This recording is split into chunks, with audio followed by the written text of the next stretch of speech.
नाज़रीन, अस्सलामु अलैकुम रहमतुल्लाहि व बरकातुहू। उम्मीद कि आप हज़रात बख़ैर होंगे। मौजूदा सूरत हाल से आप हज़रात पूरी तरह वाकिफ़ हैं। आपको मालूम है कि संघ परिवार पूरी ताकत के साथ मुसलमानों के ख़िलाफ़ साजिशें करती चली आ रही है 1925 से लेकर आज तक। लेकिन अब चूँकि इक़्तिदार पर उनका कब्ज़ा है, जुल्म इंतहाई हद तक बढ़ता हुआ चला जा रहा है। आपने ये देखा कि 2014 के बाद लगातार मुख्तलिफ बहानों के साथ मुसलमानों पर और दूसरी कमज़ोर कौमों पर जुल्म किया जाता रहा। इसके बाद एक ऐसा कानून बनाया गया जिस कानून का सीधा मतलब यह है कि हर मुसलमान के गर्दन पर शहरियत छीन लेने वाली तलवार मुसल्लत कर दी जाए। जब इसके ख़िलाफ़ आप मुकाबले में आए, आपने मुज़ाहरा किया, आपने एहतजाज किया, आपने हर तरह की लड़ाई लड़नी चाहिए, तो फिर पूरी साजिश के तहत मनसूबाबंद तरीक़े से दिल्ली दंगा कराया गया। ये दंगा किसने कराया, किस तरह से कराया, ये सारी बातें सबको मालूम है। लेकिन बिलाखिर इसका इल्ज़ाम भी आपको मालूम है कि एक ताहिर हुसैन नामी शख्स पे डाल दिया गया। हालांकि इसका असल कोई मुजरिम था तो अमित शाह था, और लोकल अथॉरिटी में अगर कोई मुजरिम था तो कपिल मिश्रा था, और उसके वो रफ़क़ा थे जो कहीं ना कहीं उसका साथ दे रहे थे। लेकिन इल्ज़ाम मुसलमानों पर, क़ैदोबंद मुसलमानों के हिस्से में गर्दनें मुसलमानों की काटी गई, घर मुसलमानों के जलाए गए।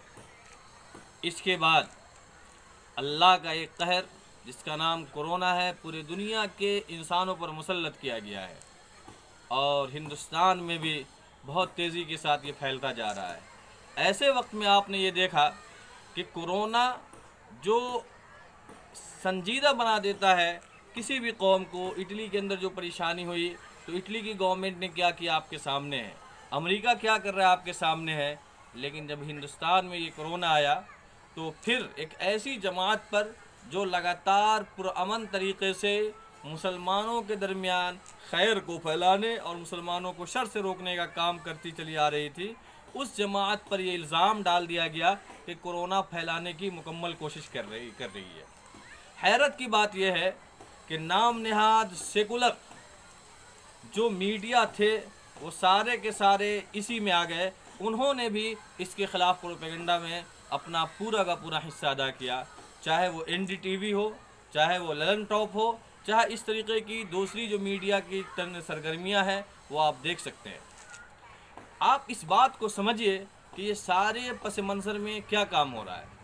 हकीकत ये है कि ये एक फ़िरौनी निज़ाम है जो हिंदुस्तान के मुसलमानों पर उसी तरह मुसल्लत कर दिया गया है जिस तरीक़े से बनी इसराइल, मिस्र के बनी इसराइल पर मुसल्लत किया गया था।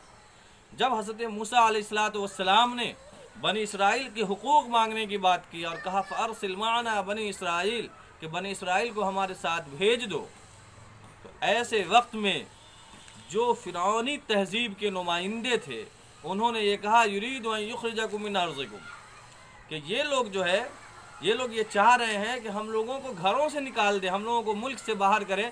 एक प्रोपेगेंडा किया गया। इस प्रोपेगेंडा के नतीजे में बनी इसराइल के सारे लोग दुश्मन हो गए।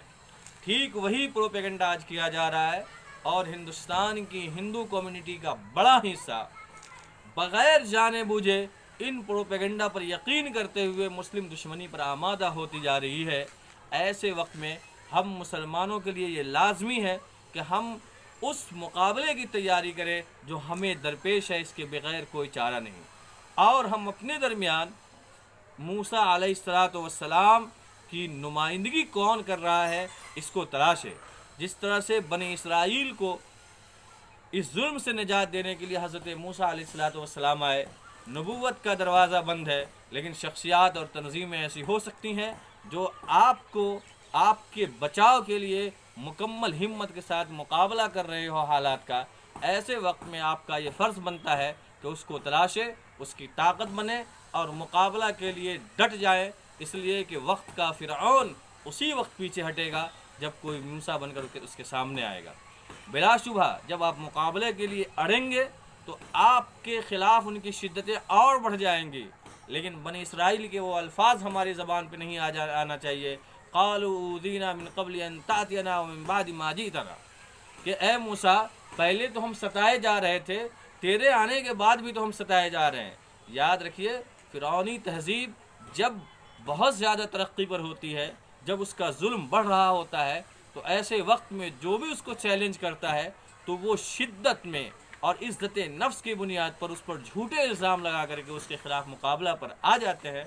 ایسے وقت میں ہمارا اصل فرض یہ ہے کہ ہم قدم پیچھے ہٹائے بغیر ان کا مقابلہ کریں. یاد رکھیے خدا ہماری مدد ویسے ہی کرے گا جیسے حضرت موسیٰ علیہ السلام کی مدد کیا تھا، اور آج کا فرعون بھی ہمارے سامنے ویسے ہی شکست کھائے گا، ویسے ہی ہارے گا جیسے موسیٰ علیہ السلام کے مقابلے میں اس وقت کا فرعون ہارا تھا. لیکن ضرورت اس بات کی ہے کہ ہمیں مقابلہ کے لیے تیاری کرنی پڑے گی ہر طرح سے. یاد رکھیے کہ کوئی وبا آئے تو آپ پر الزام، آپ کے خلاف ظلم ہو اور پھر ظالم بھی آپ کو بنا دیا جائے، یہ وہ پالیسی ہے جو خود فرعون نے اختیار کیا تھا، وہی پالیسی ہے جسے آج اختیار کیا جا رہا ہے. اور اس پالیسی کے جواب میں ہمارے لیے حضرت موسیٰ والا راستہ ہے. انشاءاللہ ہمارے لیے راستے نکلیں گے، انشاءاللہ ظلم اپنے انجام تک پہنچے گا اور ہندوستان پر عدل اور انصاف کا سورج بہت جلد طلوع ہونے والا ہے، اور وہ بھی ان مسلمانوں کے ہاتھوں جو آج مظلوم بنا دیے گئے ہیں. اللہ تعالی ہم سب کو عمل کی توفیق بخشے. اجازت دیجیے. السلام علیکم رحمۃ اللہ وبرکاتہ.